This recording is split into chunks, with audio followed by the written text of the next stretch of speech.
네, 생방송 부동산 투데이 홍수진 전문가와 함께합니다. 안녕하세요. 네, 안녕하세요. 네, 반갑습니다. 정말 이민년 새해를 맞이했습니다. 그러면서 어떤 새로운 목표도 세우셨을 거고요. 마음가짐도 많이 달라지셨을 것 같아요. 또 거기에 더해서 부동산 시장에도 많은 변화가 생겼고요. 앞으로 이 변화는 계속해서 이어질 걸로 예상이 되고 있습니다.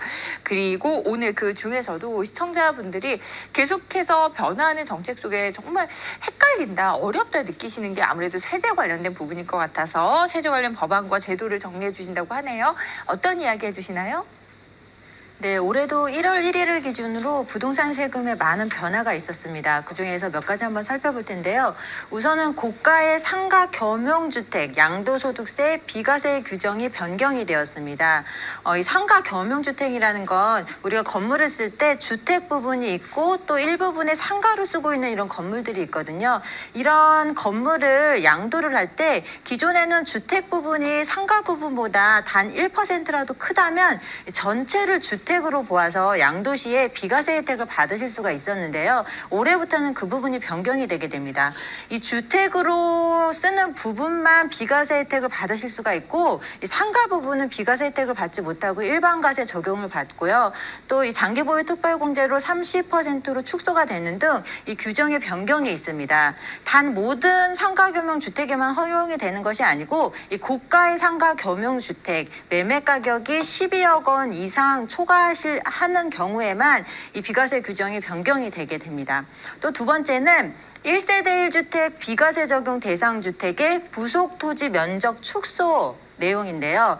우리가 주택을 이렇게 이제 땅 위에 주택을 세우다 보면 이 주택이 땅에서 차지하는 면적이 있습니다. 이 주택이 깔고 있는 땅의 면적이 있는데 이 면적에 원래 작년까지만 하더라도 5배까지 달하는 부분을 향후에 매도하실 때는 주택으로 보아서 양도소득세 비과세 혜택을 누리실 수가 있었거든요. 근데 이 부분이 축소가 됩니다. 그래서 이 도시지역 내에 위치를 하고 있는 주택인 경우에는 5배가 3배로 축소가 되기 때문에 건물이 있고 이 건물이 정착하고 있는 정착 토지 면적의 3배까지만 비과세 혜택을 받으실 수 있습니다. 그리고 3배가 넘어가는 나머지 토지 부분은 또 일반 과세로 적용을 받으셔야 한다는 점 잘 기억해 두셔야 될 것 같고요. 또 세 번째는 1세대 1주택의 비과세 기준이 9억에서 12억 원으로 인상이 되었습니다. 근데 이 부분은 작년 12월 8일부터 적용이 되고 있기 때문에 사실은 계속 적용이 되고 있었는데 모르는 분들이 상대적으로 좀 많습니다. 그래서 다시 한번 말씀을 드리는데 1세대 1주택 비과세 기준이 9억에서 12억 원으로 인상이 되어서 현재 적용이 되고 있습니다. 또 2022년도 들어서 가장 큰 이슈라고 할 수 있는 이 DSR이 강화된다는 점인데요. 이 DSR이라는 것은 내가 벌어들이는 수익에 비해서 또 원금과 이자를 합한 원리금을 얼마 정도 상환을 할 수 있는 능력이 있느냐는 수치인데 이 DSR이 강화가 됩니다. 그래서 1월 달부터는 총 부채 원금이 2억 원을 초과하는 경우 DSR 적용을 받게 되고 또 7월 달부터는 총 부채가 1억 원만 넘더라도 이 DSR 적용을 받게 되는데 결론부터 말씀을 드리면 대출이 굉장히 까다로워집니다. 그래서 대출 받기가 어려워지고 이렇게 되면 서민들의 내 집 마련 기회는 더욱더 줄어들고 또 이에 따라서 임대차 시장, 전세 가격 상승, 월세 가격 상승으로 이어지는 그런 영향을 미칠 것으로 보여지는 그런 세금 변화입니다.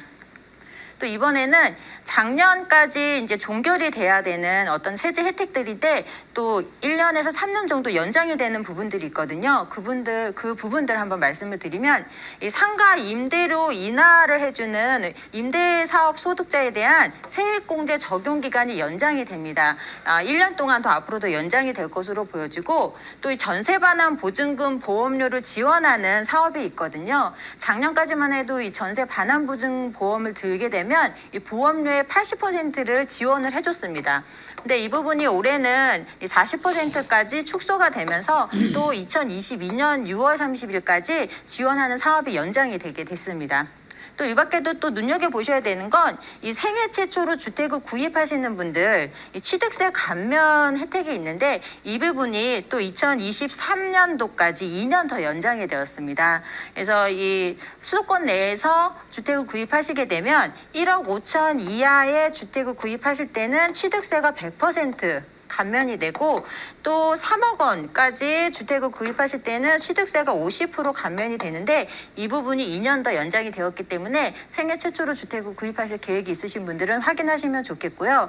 또 마지막으로는 주택임대사업자의 임대주택 지방세 감면 효과도 3년 더 연장이 되었습니다. 그래서 2024년도까지 연장이 되었는데 주택임대사업자가 임대를 목적으로 주택을 구입하게 되면 취득세나 재산세 감면 등의 혜택이 있습니다. 근데 이 부분이 3년 더 연장이 되었다는 점 잘 확인을 하시면 좋겠습니다. 그래서 이 세금 세제 부분이 변화되는 부분을 미리미리 숙지를 하고 계셔야 나중에 절세 효과를 이제 누릴 수 있는 그런 절세 방법을 잘 한번 꼼꼼하게 살펴보셔야 되겠다라고 정리 말씀드리겠습니다. 네, 부동산 잘 사고 잘 파는 것도 중요하지만 아무래도 세금 관련해서 절세를 하는 방안을 잘 알아두는 것도 중요하기 때문에 이렇게 정리해 드렸고요. 추가적으로 궁금한 사항 있으신 분들 언제나 전화와 문자를 통해서 남겨주세요.